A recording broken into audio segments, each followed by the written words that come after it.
ಮೊರಾರ್ಜಿ ದೇಸಾಯಿ ಪದವಿ ಪೂರ್ವ ವಸತಿ ವಿಜ್ಞಾನ ಕಾಲೇಜಿನಲ್ಲಿ ಸ್ವಾತಂತ್ರ್ಯ ದಿನಾಚರಣೆ ಅಂಗವಾಗಿ ಹಮ್ಮಿಕೊಂಡ ಕಾರ್ಯಕ್ರಮದಲ್ಲಿ ವಿದ್ಯಾರ್ಥಿಗಳಾದ ತಿರುಮಲ್ ಹಾಗೂ ಭಾರತಿ ಮಾತನಾಡಿ ಸ್ವಾತಂತ್ರ್ಯದ ಹೋರಾಟದ ಆ ದಿನಗಳ ಬಗ್ಗೆ ಸವಿಸ್ತಾರವಾಗಿ ವಿವರಿಸಿದರು.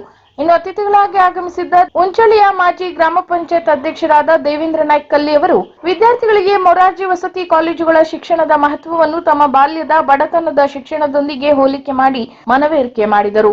ಇನ್ನೋರ್ವ ಅತಿಥಿ ಯುವ ಬರಹಗಾರ ಹಾಗೂ ಉಂಚಳಿ ಗ್ರಾಮ ಪಂಚಾಯತ್ ಸದಸ್ಯರಾದ ಅರುಣ್ ನಾಯ್ಕ ಕೊಪ್ಪ ಅವರು ಮಾತನಾಡಿ ವಿದ್ಯಾರ್ಥಿಗಳಲ್ಲಿ ಸ್ವಾತಂತ್ರ್ಯ ಹೋರಾಟದ ಮಹಾತ್ಮರ ಸಾಧನೆಯನ್ನು ಮೆಲುಕು ಹಾಕುತ್ತಾ ನಾಯಕತ್ವದ ಗುಣಗಳನ್ನು ಬಿತ್ತುವುದರ ಮೂಲಕ ಮನಮೋಹಕವಾಗಿ ಮಾತನಾಡಿ ವಿದ್ಯಾರ್ಥಿಗಳ ಗಮನ ಸೆಳೆದರು. ಇನ್ನು ಕಾರ್ಯಕ್ರಮದ ಅಧ್ಯಕ್ಷತೆ ವಹಿಸಿದ್ದ ಪ್ರಾಂಶುಪಾಲರಾದ ಈಶ್ವರಲ್ ಅವರು ಮಾತನಾಡಿ ಇಂದಿನ ಭಾರತದ ಶಿಕ್ಷಣ ವ್ಯವಸ್ಥೆ ಹಾಗೂ ಆರ್ಥಿಕತೆಯನ್ನು ಕುರಿತು ವಿಶೇಷವಾಗಿ ಮಾತನಾಡಿ ಮೂಲಭೂತ ಸೌಕರ್ಯ, ಶಿಕ್ಷಣ, ಆರೋಗ್ಯ, ಸಾರಿಗೆ ಕ್ಷೇತ್ರದಲ್ಲಿ ಅಭಿವೃದ್ಧಿ ಅವಶ್ಯ ಎಂದು ಅಭಿಪ್ರಾಯಪಟ್ಟರು. ಇನ್ನು ಕಾರ್ಯಕ್ರಮದ ನಿರೂಪಣೆಯನ್ನು ವಿದ್ಯಾರ್ಥಿಗಳಾದ ಮಧುರಾ ಮಡಿವಾಳ್ ಹಾಗೂ ದುರ್ಗಾಂಬಿಕಾ ನಾಯ್ಕ್ ನಡೆಸಿಕೊಟ್ಟರೆ ಸಭಾ ಕಾರ್ಯಕ್ರಮದ ನಂತರ ವಿದ್ಯಾರ್ಥಿಗಳಿಂದ ನಡೆದ ಸಾಂಸ್ಕೃತಿಕ ಕಾರ್ಯಕ್ರಮ ಜನಮೆಚ್ಚುಗೆಗೆ ಪಾತ್ರವಾಯಿತು.